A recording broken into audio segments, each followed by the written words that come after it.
ಹರ ಓಂ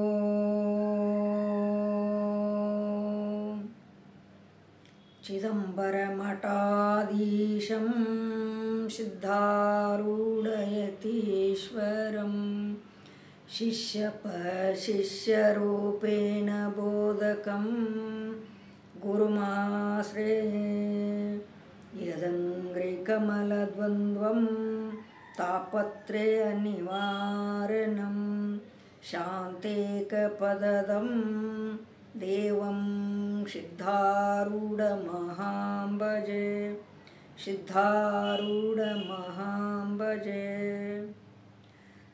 ಪ್ರಾತಸ್ಮರಣೀಯರಾಗಿರುವ ಎನ್ನ ಸದ್ಗುರುಗಳ ಚರಣವನ್ನು ಹೃತ್ಕಮಲದಲ್ಲಿ ಧ್ಯಾನಿಸುತ್ತ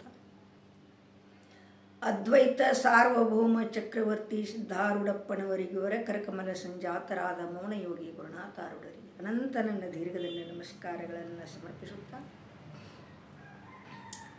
ಶ್ರೀಕೃಷ್ಣ ಪರಮಾತ್ಮನನ್ನು ಮೊದಲು ಮಾಡಿಕೊಂಡು ಶ್ರೀಮನ್ನಿಜೂನ ಶಿವಯೋಗಿಗಳವರನ್ನು ಬಸವಾದಿ ಪ್ರಮತರನ್ನು ಮೊದಲು ಮಾಡಿಕೊಂಡು ಎಲ್ಲ ಋಷಿಮುನಿಗಳಿಗೆ ನನ್ನ ಅನಂತ ದೀರ್ಘದಂಡ ನಮಸ್ಕಾರಗಳನ್ನು ಸಮರ್ಪಿಸಿ ಶಿವಸ್ವರೂಪಿಗಳೇ,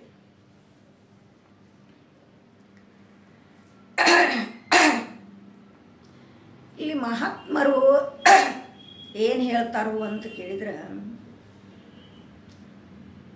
ಸತಿಸಾರಿ ಹೇಳ್ತಾರೆ, ಜ್ಞಾನಿಯಾಗೋ ಮನುಜ ಜ್ಞಾನಿಯಾಗ. ಏನು ಹೇಳ್ತಾರೋ, ಜ್ಞಾನಿನ ಆಗನಿ, ಮತ್ತೇನು ಹೇಳುವುದಿಲ್ಲ ಅವರು.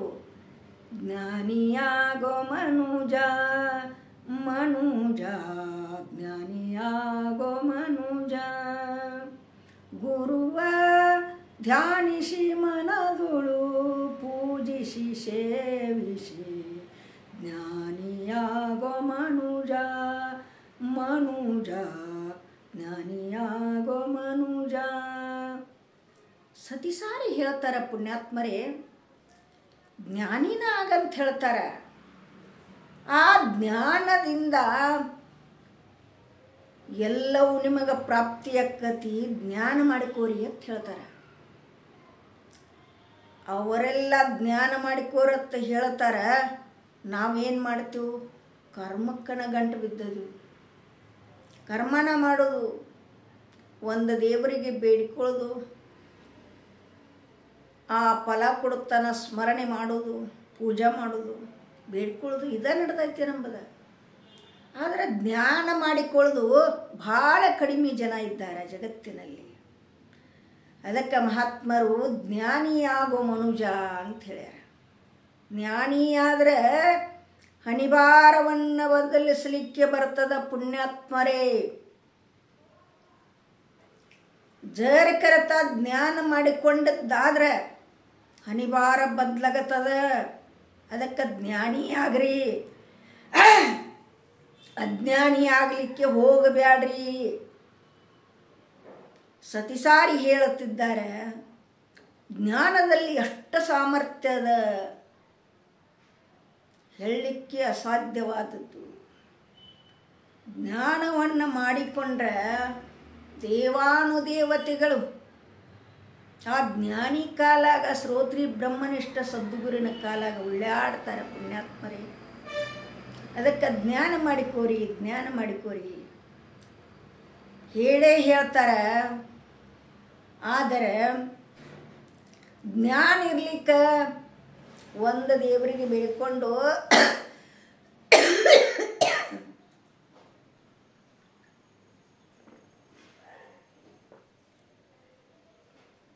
ಒಂದೇ ಫಲವನ್ನು ಪ್ರಾಪ್ತಿ ಪಡೆದಾಗ್ತದೆ.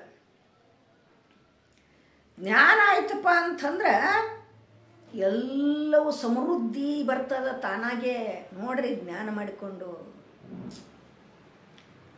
ಪರಮಾತ್ಮ ಎಲ್ಲೆಲ್ಲಿ ಕಡೆ ಎಲ್ಲ ಕಳಿಸಿಕೊಡ್ತಾನ, ಉದ್ಧಾರ ಮಾಡ್ತಾನ ಭಗವಂತ. ತಾನೇ ತಾನಾದ ಮ್ಯಾಲೆ ಇನ್ನೇನು ಪರಮಾತ್ಮ ಆಗಬೇಕು, ನೋಡು,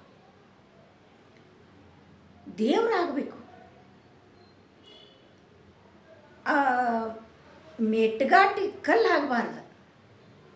ಪೆಮುಟನಿಗೆ ಇರ್ತಾವಲ್ಲ, ಎಲ್ಲ ದೇವ್ರ ಗುಡಿ ಒಳಗೆ ಪೆಮುಟನಿಗೆ ಇರ್ತಾವೆ, ಏರಿ ಹೋಗೋದು.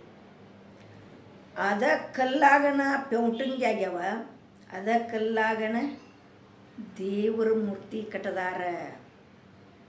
ಅವ ಎಷ್ಟು ಸಹಿಸ್ಕೊಂಡಾನ. ಕಾಲಿಟ್ಟ ಉಳಿಲಿ ಪಟ್ಟ ತಿಂದ ತಿಂದ ತಿಂದ ತಿಂದ ದೇವ್ರಾಗ್ಯಾನ. ಆ ದೇವ್ರಿಗೆ ಎಲ್ಲರೂ ನಮಸ್ಕಾರ ಮಾಡಕ್ಕೆ ಹೋಗ್ತಾರ. ನೀ ಪೆಂಟನಿಗೆ ಕಲ್ಲಾದಂದ್ರೆ ನಿನ್ನ ಸದಾವಕಾಲ ಸಾವಿರಾರು ಗಂಟ್ಲೆ ಲಕ್ಷಾರು ಗಂಟ್ಲೆ ಮಂದಿ ನಿನ್ನ ತುಳ್ಕೋತ ತುಳ್ಕೋತ ತುಳ್ಕೋತ ಹೋಗ್ತಾರೆ. ಪೆಂಟಗಿ ಕಲ್ಲಾಗಲಿಕ್ಕೆ ಹೋಗಬೇಡ ಪುಣ್ಯಾತ್ಮ. ನೀನು ಮೂರ್ತಿಯಾಗಿ ದೇವರಾಗಿ ವರವನ್ನು ಕೊಡು. ಹಂಗ ನೀವು ಮೂರ್ತಿಗಳಾಗ್ರಿ, ದೇವರಾಗ್ರಿ, ಜ್ಞಾನ ಮಾಡಿಕೋರಿ. ಜ್ಞಾನ ಮಾಡಿಕೊಂಡೆ ಅಂದ್ರೆ ದೇವರ ಹಾಕ್ಯರಿ ನೀವು. ಜ್ಞಾನ ಮಾಡಿಕೊಂಡ್ಗಳೇ ಹೌದಿಲ್ರಿ? ಇಂಥ ಜ್ಞಾನ ಬರಬೇಕಾಗಿತ್ತು ಅಂದ್ರೆ ಪುಣ್ಯಾತ್ಮರೇ ಶ್ರೋತ್ರಿಯ ಬ್ರಹ್ಮನಿಷ್ಠ ಸದ್ಗುರುವಿನ ಸನ್ನಿಧಾನದಲ್ಲಿ ಹೋಗಿ ಆ ಗುರುವಿನ ಉಪದೇಶವನ್ನು ಪಡಿಬೇಕಕ್ಕದ. ಎತ್ತಾಗಿ ತ್ವತ್ತಾಗಿ ಹಿತ್ತಲ ಗಿಡವಾಗಿ ಗುರುವಿನ ಹಂತೆಯಲ್ಲಿರುವುದು ಸರ್ವಜ್ಞ ಅಂತೇಳಿ, ಮತ್ತು ಗುರುವಿನ ಕೆರವಾಗಿ ಇರುವುದು ಅಂದಾಗ ನಿನಗೆ ಜ್ಞಾನಕ್ಕತೆ. ನಾವು ಗುರು ಸೇವಾ ಹೆಂಗೆ ಮಾಡೋನು, ಮಠದೊಳಗೆ ಹೋಗಿ ಹೆಂಗಿರೋನು, ನಮ್ಮ ಪ್ರಪಂಚ ಎಲ್ಲ ಬಿಟ್ಟಂದ್ರೆ ಅದ ಪ್ರಪಂಚದಾಗ ಕೊಡಿ. ಅಲ್ಲಿರುವಲ್ಲೆಕ್ಕರೆ ಪ್ರಪಂಚ ಮಾಡು, ಮಾಡಲಿಕ್ಕೆ ನಿನಗೆ ಬ್ಯಾಡ ಅನ್ನೋದಿಲ್ಲ. ಮಾಡು, ಪರಂತು ಜ್ಞಾನ ಮಾಡಿಕೊ. ಜ್ಞಾನ ಮಾಡಿಕೊಂಡಿಪ್ಪ ಅಂತಂದರೆ ನೀ ಯಾವ ಪ್ರಪಂಚ ಮಾಡಿದರೂ ಕೂಡ ನಿನಗದ ಅಂಟಿಕೊಳ್ಳುವುದಿಲ್ಲ. ಹನಿಬಾರ ಬದಲಾಗ್ತದ ಜ್ಞಾನ ಮಾಡಿಕೊಂಡಿ ಅಂದ್ರೆ.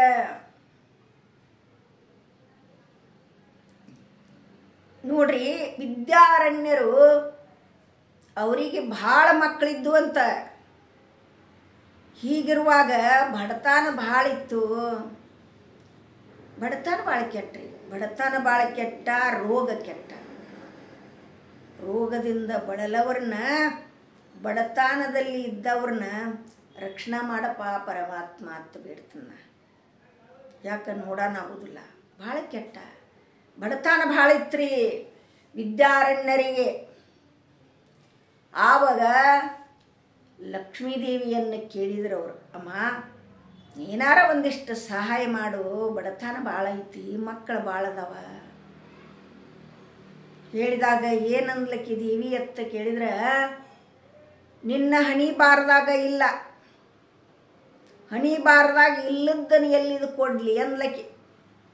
ದೇವಿ ನಿನ್ನ ಹಣಿ ಬಾರದಾಗಿದ್ರೆ ಕೊಡ್ತೀನಿ, ನಿನ್ನ ಹಣಿ ಬಾರದಾಗ ಅದಿಲ್ಲಲ್ಲ ಅದನ್ನೇನು ಕೊಡಲಿ ಅಂದ್ಲಕ್ಕಿ. ಆವಾಗ ಏನು ಮಾಡಿದ್ರು ಅಂದ್ರೆ ಗುರುವಿನನ್ನು ಮಾಡಿಕೊಂಡ್ರು. ಗುರುವಿನ ಮಾಡಿಕೊಂಡು ಅಭ್ಯಾಸವನ್ನು ಮಾಡ್ಲಿಕ್ಕೆ ಹತ್ತಿದ್ರು. ಒಂದು ಊರೊಳಗೆ ಒಬ್ಬ ರಾಜ ಇದ್ದ. ಅದ ಊರೊಳಗೆ ಗುರುಗಳಿದ್ರು. ಆ ರಾಜ್ಯದಲ್ಲಿ ಏನಿತ್ತು ಅಂತ ಕೇಳಿದ್ರೆ, ಈ ಗುರು ಮಠದಿಂದ ಒಬ್ಬ ಶಿಷ್ಯ ಹೋಗಿ ಆ ಗುರುವಿಗೆ ಅಕ್ಷತ ಕಾಳವನ್ನು ಅವನಿಗೇನು ಮಾಡಬೇಕು, ಆಶೀರ್ವಾದದಿಂದ ಹಾಕಿ ಬರೋದಿತ್ತು ಅಕ್ಷತ ಕಾಳವನ್ನು. ಹೀಗಿರುವಾಗ ಎಲ್ಲರೂ ಪಾಳೆ ಮುಗಿದಿತ್ತು, ವಿದ್ಯಾರಣ್ಯರ ಪಾಳೆ ಉಳಿದಿತ್ತು. ಉಳಿದಗಳನ್ನ ಇವರು ಹೋದರು, ಗುರುವಿನಂತಲೇ ನಿಂತರು. ಯಾರು ಗುರುವಿನ ರಾಜನಂತಲ್ಲಿ ನಿಂತರು. ರಾಜ ಯಾರ ಜೊತೆಗೇನೋ ಮಾತಾಡುತ್ತಿದ್ದ. ಇವರು ನಿತ್ರು ವಿದ್ಯಾರಣ್ಯರು. ರಾಜ ಈ ಕಡೆ ತಿರುಗಿ ನೋಡಲೇ ಇಲ್ಲ. ನೋಡದಾಗುತ್ತಲೇ ಅಕ್ಷತ ಕಾಳವನ್ನು ತಂದು ಆ ಕುದುರೆ ಕಟ್ಟು ಗೂಟದ ಮೇಲೆ ಹಾಕಿಬಿಟ್ರು. ಹಾಕಿರು ಹೋಗಿಬಿಟ್ರು. ಆಗ ರಾಜ ಮಾತು ಮುಗಿದ ಬಳಿಕ ಶಿಷ್ಯರನ್ನ ಮಂತ್ರಿನ ಕೇಳ್ತಾನ, ಮಂತ್ರಿ ಇವತ್ತ ಆಶ್ರಮದಿಂದ ಯಾರು ಬಂದಿಲ್ಲ ಅಂತ ಕೇಳಿದ. ಬಂದಿದ್ರಿ, ನೀವು ಎಕಡೆ ಮಾತಾಡಕತ್ತಿದ್ರಿ, ಅವ್ರನ್ನ ಒಟ್ಟ ನೀವು ನೋಡಲಿಲ್ಲ. ನೋಡ್ದಾಗುತ್ತಲೇ ಹೋದ್ರಿ ಅವರು. ಗೂಟದ ಮೇಲೆ ಅಕ್ಷತ್ ಕಾಳವನ್ನು ಹಾಕಿ ಹೋಗಿಬಿಟ್ರಿ ಅಂತ ಹೇಳಿದರು. ಹೇಳಿದಾಗ ಇವರಿಗೆ ರಾಜಾಗ ಪರಿಮಳ ಬರ್ತತ್ರಿ. ಆ ಹೂವಿನ ಸುಗಂಧ ಏನು ಕುದುರೆ ಕಟ್ಟು ಗೂಟಕ್ಕೆ ಅಕ್ಷತ್ ಕಾಳವನ್ನು ಹಾಕಿ ಹೋಗಿದ್ರಲ್ಲ ವಿದ್ಯಾರಣ್ಯರು, ಅದು ಹೂವಿನ ಗಿಡ ಆಗಿ ಅದರ ಮಕರಂದ ಸುವಾಸನೆ ಬರ್ತತ್ತು ರಾಜರಿಗೆ. ಮಂತ್ರಿನ ಕೇಳಿದ, ಎಲ್ಲಿ ಸುವಾಸನೆ ಬರ್ತತ್ತು ಇಂದ ಅಂತ ಕೇಳಿದ. ಹೊರಗೋಗಿ ನೋಡ್ತಾನ, ಯಪ್ಪ ಆಗ ಬಂದಿದ್ರಲ್ಲ ಆ ಸ್ವಾಮೀಜಿ ಈ ಗೂಟದ ಮೇಲೆ ಅಕ್ಷತ್ ಕಾಳವನ್ನು ಹಾರೈಸಿ ಹೋಗ್ಯಾರ, ಅದು ಹೂವಾಗ್ಯದ, ಚಿಗತ ಗಿಡ ಆಗಿ ಹೂವಾಗಿ ಅದ ಪರಿಮಳ ಬರ್ತೈತಿ ಅಂತ ಹೇಳಿದ. ಯಾರು? ಮಂತ್ರಿ ಹೇಳಿದಾಗ. ಅಂದವ ಇನ್ನೊಂದು ಸಲ ಕರ್ಕೊಂಡು ಬರೋಗ್ರಿ ಅಂತ ಹೇಳಿದ. ಇನ್ನೊಂದು ಸಲ ಹಾರೈಸಲಿಕ್ಕೆ ಕರ್ಕೊಂಡು ಬರೋಗ್ರಿಂದಾಗ ಆವಾಗ ಹೋದರು. ಗುರುಗಳಿಗೆ ಹೇಳಿದರು, ಇನ್ನೊಂದು ಸಲ ಕರೆಸ್ರಿಪ್ಪ, ಕಳಿಸ್ರಿ, ಯಾಕಂದ್ರೆ ನಮ್ಮ ರಾಜರು ಇನ್ನೊಬ್ಬರ ಜೊತೆಗೆ ಮಾತನಾಡ್ಲಿಕ್ಕತ್ತಿದ್ರು.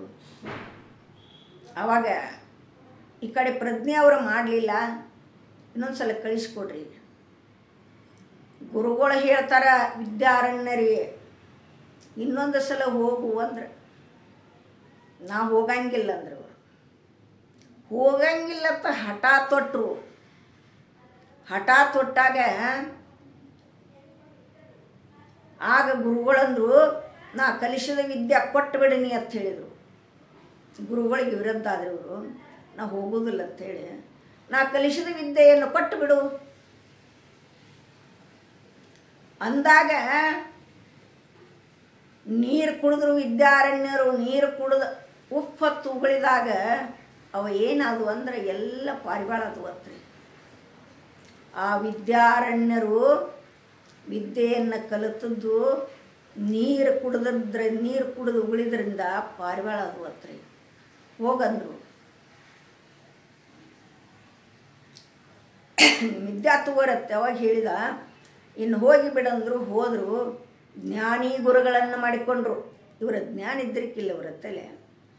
ಜ್ಞಾನಿ ಗುರುಗಳನ್ನು ಮಾಡಿಕೊಂಡು ಏನು ಮಾಡಿದ್ರು ಅಂದ್ರೆ, ಆಗ ಬಂದ್ಲಿಕ್ಕೆ ಅವ್ವ ಲಕ್ಷ್ಮವ್ವ ಏನು ಬೇಡ್ತಿ? ಬೇಡಪ್ಪ ವಿದ್ಯಾರಣ್ಯ ಅಂತ ಕೇಳಿದ್ಲು.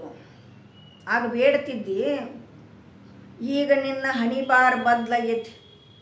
ಯಾಕ? ಜ್ಞಾನ ಮಾಡಿಕೊಂಡು ಜ್ಞಾನಿ ಗುರುವಿನಂತೆಲೆ ಹೋಗಿ ಜ್ಞಾನವನ್ನು ಪಡ್ಕೊಂಡದೀನಿ, ಅದಕ್ಕೆ ನಿನಗೆ ಹಣಿಬಾರ ಬದಲಾಗ್ಯದ. ಏನು ಬೇಡ್ತಿ? ಬೇಡು ಅಂದ್ಲಕ್ಕೆ. ಅಂದಾಗ ಹೇಳಿದರು, ನೀ ಕೊಡಬೇಕಾಗಿತ್ತರ ಕೊಡಂದಾಗ ಕೊಡಲಿಲ್ಲ, ಈಗ ಕೊಡಕ್ಕೆ ಬಂದಿ ಅಂದರು. ಹೌದು, ಯಾಕ? ನಿನ್ನ ಹಣಿಬಾರ ಬದಲಾಗೈತಿ, ನೀ ಜ್ಞಾನ ಮಾಡಿಕೊಂಡದಿ, ಜ್ಞಾನಿಯಾಗ್ಯದಿ, ನಿನಗೆ ಬೇಡಿದ್ದ ದೊರಿತೈತಿ, ಏನು ಬೇಡ್ತಿ? ಬೇಡು ಅಂತ ಹೇಳಿದಾಗ ವಿದ್ಯಾರಣ್ಯರಂದರು, ಒಂದು ಕ್ಷಣ ಬಂಗಾರದ ಮಳೆಯಾಗಲಿ ಅಂದರು. ಬಂಗಾರದ ಮಳೆ ಆತತ್ರಿ. ಬಂಗಾರದ ಮಳೆ ಆದಗಳೇ ಮತ್ತು ಜ್ಞಾನದಿಂದ ಎಲ್ಲವೂ ಪ್ರಾಪ್ತಿಯಾಕ್ಕತಿ. ಎಲ್ಲಿ ಹಂಪಿಯಲ್ಲಿ ಎಲ್ಲೇ ಹಡ್ಡತಿ ಅಲ್ಲೇ ಬಂಗಾರನ ಚಿನಿಗಳು ಸಿಗುತ್ತದ್ವು ಅತ್ತ ಮೂರ್ತಿಯನ್ನು ಒಡೆದೋಗುದಾರ. ಎಲ್ಲ ಚಿನಿಗಳು ಸಿಗುತ್ತದ್ವು ಅತ್ತ ಒಂದು ಕ್ಷಣ ಬಂಗಾರದ ಮಳೆ ಆತತ್ತ. ಹಂಗೆ ಜ್ಞಾನ ಮಾಡಿಕೊಂಡ್ರಿ ಅಂದರೆ ಪುಣ್ಯಾತ್ಮರೇ, ನೀವು ಪರಮಾತ್ಮ ನಿಮಗೆ ಏನು ಬೇಡಿದ್ದೆಲ್ಲ ಪ್ರಾಪ್ತಿಯಾಕತಿ ನಿಮಗೆ. ಅದಕ್ಕೆ ಮಹಾತ್ಮರು ಹೇಳ್ತಾರೆ, ಜ್ಞಾನಿಯಾಗೋ ಮನುಜ ಜ್ಞಾನಿಯಾಗೋ. ಗುರುವ ಧ್ಯಾನಿಸಿ ಪೂಜಿಸಿ ಸೇವಿಸಿ ಮನದೊಳಗೆ ಜ್ಞಾನಿಯಾಗು. ಜ್ಞಾನದಿಂದ ಇಷ್ಟೆಲ್ಲ ದೊರೀತದ. ಅದಕ್ಕೆ ಜ್ಞಾನವನ್ನು ಮಾಡಿಕೊಂಡು ಈ ಜನ್ಮವನ್ನು ಸಾರ್ಥಕ ಮಾಡಿಕೊಳ್ಳು ಅಂಥೇಳಿ ಎರಡ ತೊದಲ ನುಡಿಯನ್ನು ಸದ್ಗುರುನಾಥನ ಚರಣಕ್ಕೆ ಅರ್ಪಿಸಿ ಮುಗಿಸ್ತಾ ಇದ್ದೇನೆ. ತತ್ಸತ್ ಪರಬ್ರಹ್ಮಣೇ ನಮಃ. ಹರಿ ಓಂ.